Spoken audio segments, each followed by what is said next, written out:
Hey everybody, it's Matthew. It's the Hypercritical podcast. I could sure use some opening theme music or something. Ba ba ba da ba. Hey, he's hypercritical and he's bonking the mic and he refuses to edit anything, so he's gonna have the sound of him shutting down his laptop in the background. 'Cause he's hypercritical. Okay, that's terrible. Hey guys, it's me, comedian Matthew Murray.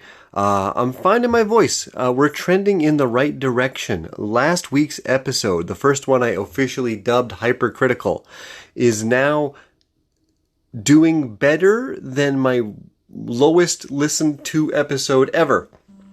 So we've stopped the bleeding. We're now finally able to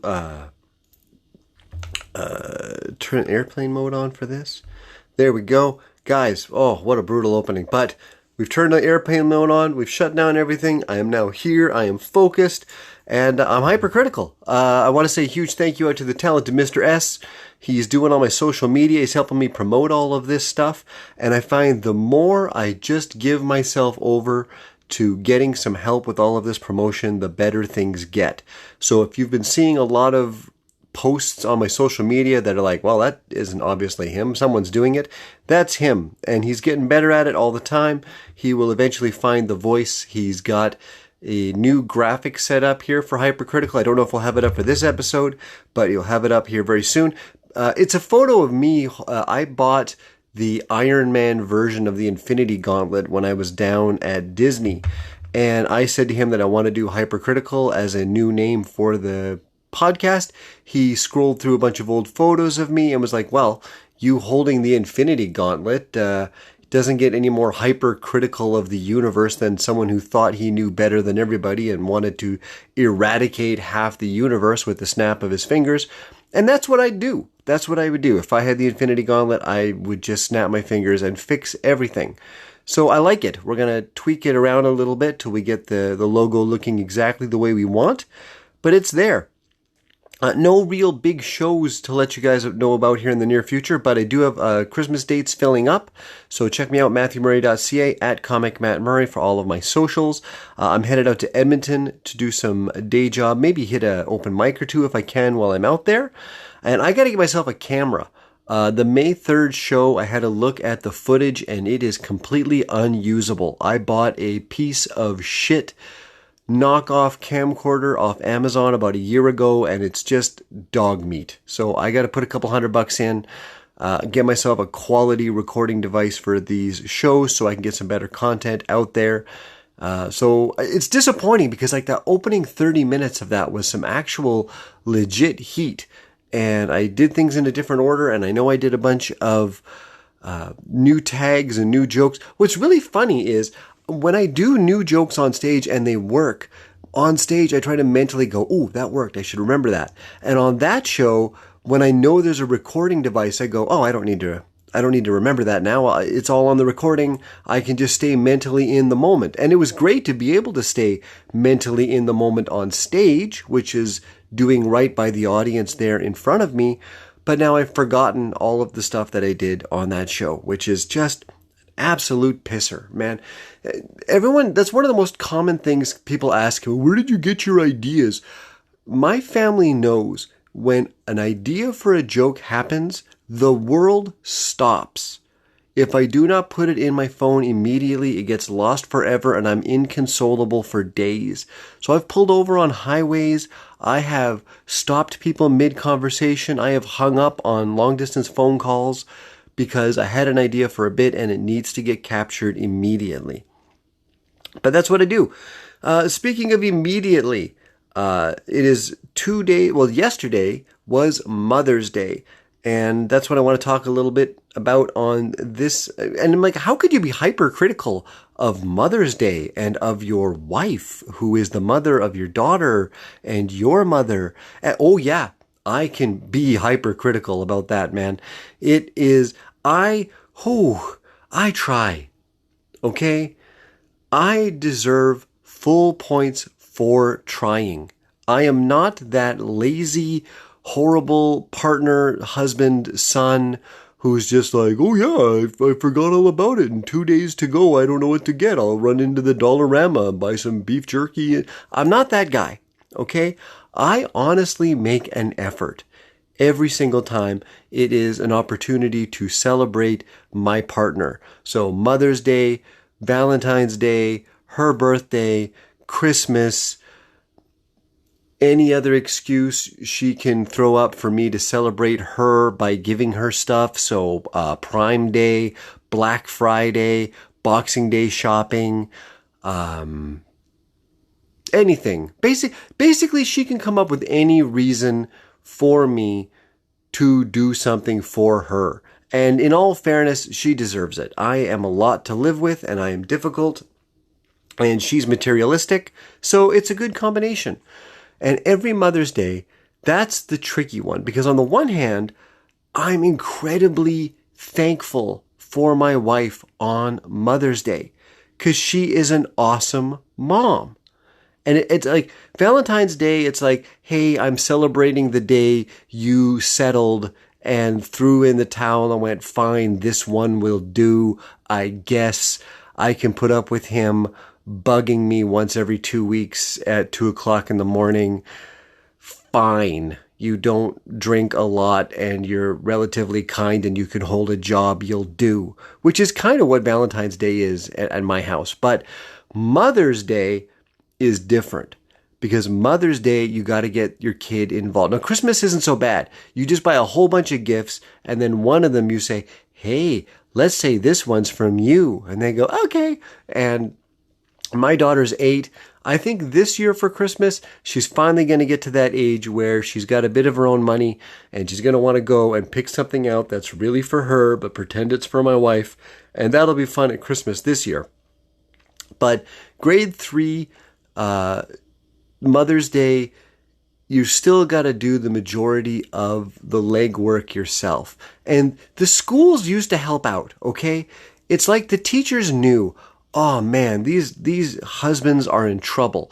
We better make sure the kids do a craft and make a card and write a song and do a little art project about the epic path of mothering through the world. They don't, okay? Maybe Friday afternoon they say, hey, let's do a craft.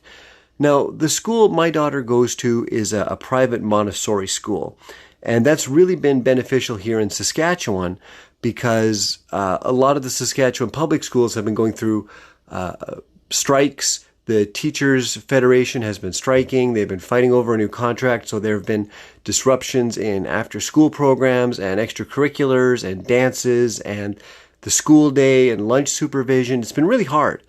And to the parents in Saskatchewan that are getting affected by this, because it's still not 100% done. From last I heard, the teachers had rejected the latest deal offering.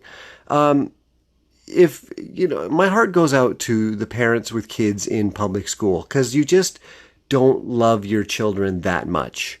Because if you did, you wouldn't put them through that awful, awful system of basic babysitting and never getting a 0 and pushing people through and essentially keeping kids occupied for 8 hours a day so that both parents can work and support a financially oppressive capitalist system that requires that of us in the consumption model.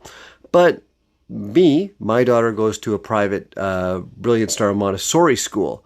And in doing so, she gets an actual education, which is great, but they're light on the Mother's Day stuff. So this year they did and looked at a glance, I wasn't big on it. It was a Mother's Day facial scrub, and the recipe was in there. But it turns out my wife used it, and it was fantastic. So that worked out great. But where Mother's Day gets challenging for me is all of the typical Mother's Day things, like the breakfast in bed and the letting her sleep in, and I can't cook anything. And I can't. I can't work a microwave, and it's ridiculous because I'm a very educated, ponytailed man who can update websites and manage databases. But there's something about me and the way my brain works and the spatial relation in a kitchen where I cannot add heat to bread to make toast or iced tea powder to water to make, I can't. I don't know why. I've yet to successfully make a box of Kraft Dinner, which makes me an unpatriotic Canadian. I can't do it. And I made this year, my daughter wanted to make big pancakes, like Uncle Buck style pancakes. So I made a pancake that was almost the size of the plate, and I missed 2 ingredients, and she couldn't even choke down 2 bites. And it was really disappointing. So that was brutal. And then gifts. Like, on the one hand, it's really nice to have a materialistic wife because she just tells me what she wants. She's like, look, the things I want are in the Amazon cart. And for a while, it would be, look, I'd get her a few things that she wanted and then a few things that she'd hint at. And then what she'd say is, well, I'll pick like a dozen different things and maybe you pick 2 off the list so that I've still got some surprise. And I'm done. I'm done. I just buy the whole list. It's way overboard. I hate it. I just don't like ever doing any of this. And she said a couple times, I'd really like to know, like, go ahead and make a mistake, but buy something out of your heart or something you think I'd like, just because then it would be from you. And she says that because she's dumb. And I try it and it doesn't work, and she smiles and and the only thing that I do that I like is gag gifts. Okay. I enjoy a good gag gift that I know she doesn't want. That brings me joy. That's more or less a gift I buy for myself. I remember one year for Christmas, I bought her a tape gun because she had so many returns for Amazon that I joked that she should use a tape gun to box up the boxes. And I bought her the tape gun. I didn't even buy a roll of tape with it. And the look on her face when she opened that in front of her family, it was magic. So I can get a good gag gift. I can get her exactly what she wants, but gifting something from the heart is awful. I can usually write something sentimental and nice in the card and then buy her what she wants. And then the best thing to do is throw myself on her mercy and say, what do you want to do, or what do you want? And she knows she shouldn't have to plan out her special days, but if she actually wants to enjoy them, she has to. And this year, she picked garage sales. We had gone to garage sales a few times the weekend before. Saskatoon in general loves to have community garage sales, and there's nothing good at any of them. The age population of Saskatoon is weird. We have lots of very old people who have the glass candy dishes and ashtrays and what they think is fine china and stereo equipment. When's the last time you saw stereo equipment? Like, now you buy a soundbar and a subwoofer and that's it. But you used to buy big speakers and amplifiers and component stereo systems, and they think they're still worth money. So basically, you pull up to someone's house, evaluate their life in about 45 seconds, deem none of their possessions worthwhile. Therefore, all of the time and effort they've put into life to acquire wealth, to spend the wealth on those things, and then still hold them in some level of self-esteem that they think, well, someone else might want this and would be willing to exchange money for it. That doesn't happen. Basically, you show up and crush their soul. You show up, you judge them, you smile, you say goodbye, you drive away. And while I'm always good for crushing a good soul, on Mother's Day, you have to actually pretend you're interested in the stuff you're looking at. And it's hard. It's hard to keep that going 3, 4, 5 hours in a row. One thing that you will consistently find at every garage sale or flea market, someone will be selling a huge pile of naked Barbies. And they want money for them. And this is the most disturbing repeat item I've seen in all the different garage sales and I don't understand any of the thought process. I understand buying Barbies. Okay, they're fun. You want to teach girls early in life that beauty is the most valuable attribute of a woman and how she'll be judged. I understand. You want to get that message in there early. So you buy her the Barbies. You get her understanding that men will be judging her shape and that she should have lots of outfits and lots of looks. I get all that. That makes total sense to me.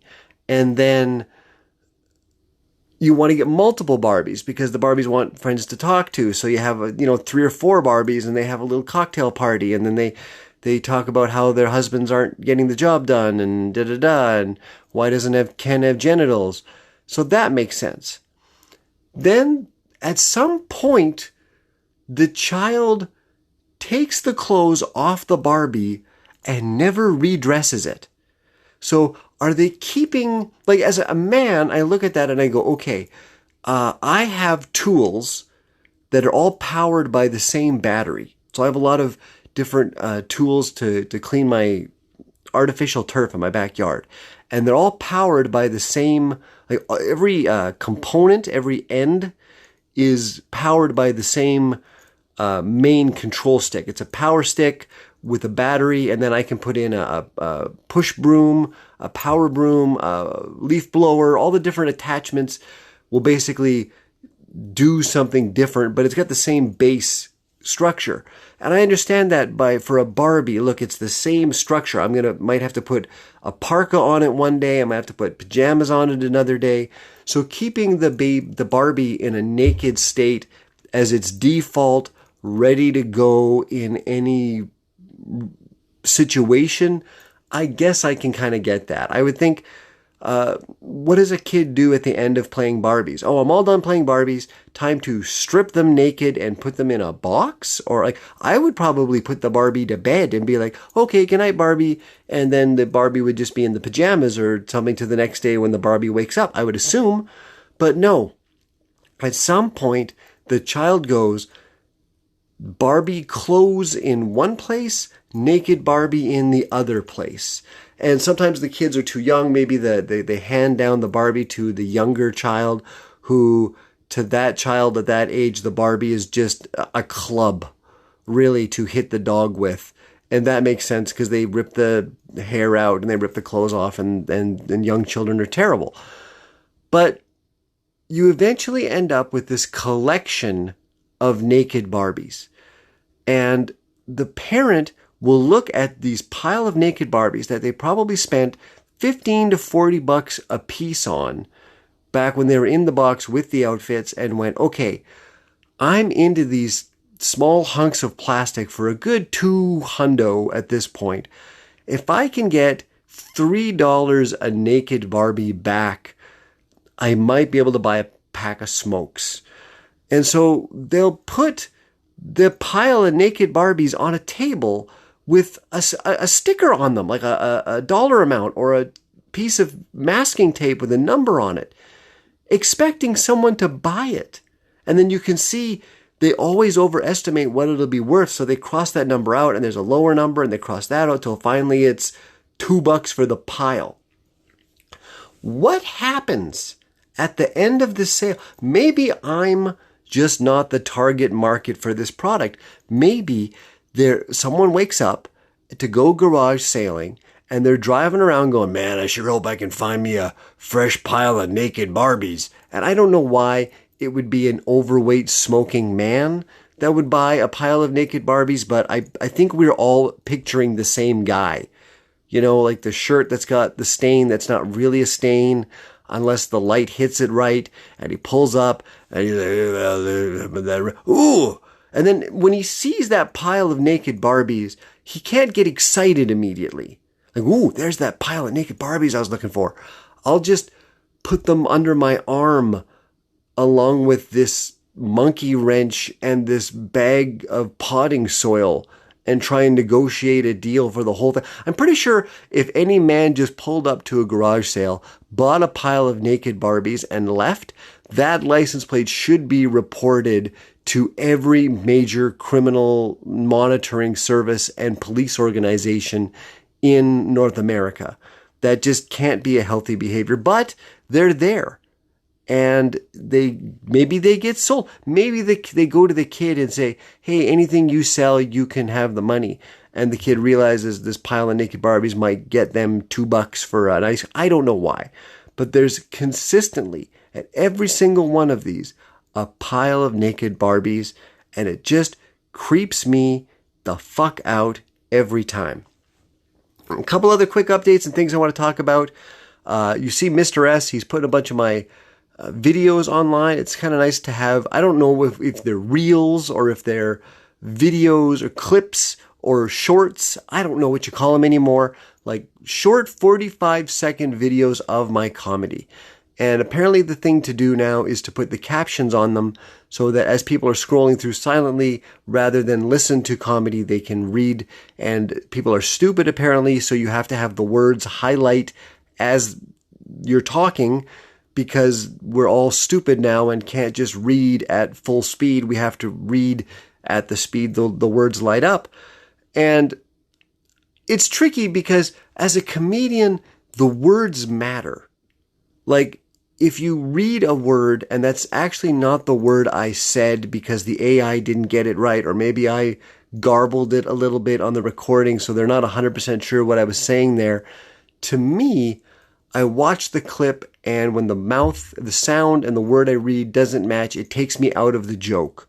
So I'm hypercritical about the captioning on my videos, but I don't have hours and hours of time to watch all the clips he's making for me, mainly because I hate watching my own clips. So I've just been kind of ignoring them and not being hypercritical and trying to ignore them. And I feel so much better now because on my Google Home, I get Disney Plus, and The Marvels is a movie that is available now to watch on Disney Plus streaming, and my TV was on mute. So because the TV was on mute, the television, the Google Home assumed, well, he's muted the television to probably interact with another human being. That's unacceptable. We must immediately get his attention back and command his soul so he buys shit. So the little clip that was playing in the preview window immediately had captions so that I would stop listening to my wife on her special Mother's Day and instead look at the screen. And it worked. But the AI that Disney used for the captions consistently called it the Marbles family, Miss Marble with a B. And if Disney Plus isn't going to give a fuck about getting the captions right of the name of their $300 million movie, then who cares about my 45-second video? So I'm not going to be hypercritical about that. And I'm not going to be hypercritical about anything. My hockey team is out. We're headed to Vegas in June. I am burnt out. I desperately need this vacation. I am limping along till we get there. And I was kind of hoping the Vegas Golden Knights would survive late into the playoffs so that I could go see some hockey games. It did not happen. But I did see Game 7 with my awesome neighbor, and I was wearing my replica Golden Knights jersey. And the reason I wear a replica jersey, what they call a replica jersey, like the kind you would buy at a Target, it still looks like a jersey at first glance, but it's not that heavy material that actual athletes wear over their equipment when they're playing hockey. It's the way of saying you're obviously not an athlete, but you want to dress like you're part of the team because your dreams have been crushed and you want to pretend you're a member of the team, which is why I'm watching. And I wear the replica jersey because I'm not an athlete. I don't think I should be wearing a jersey. I don't think you ever need to have a game-worn jersey or an authentic brand, whatever brand or manufacturer is making the jerseys of the sport of your choice. If you're not a professional athlete, you don't need a jersey. If you're playing on an amateur team and you're an athlete and you're on the court or the ice or the pitch or the whatever, then wear that jersey there. Or if you're an athlete, wear the jersey to the nightclub so that women will see that you have value and want to have sex with you.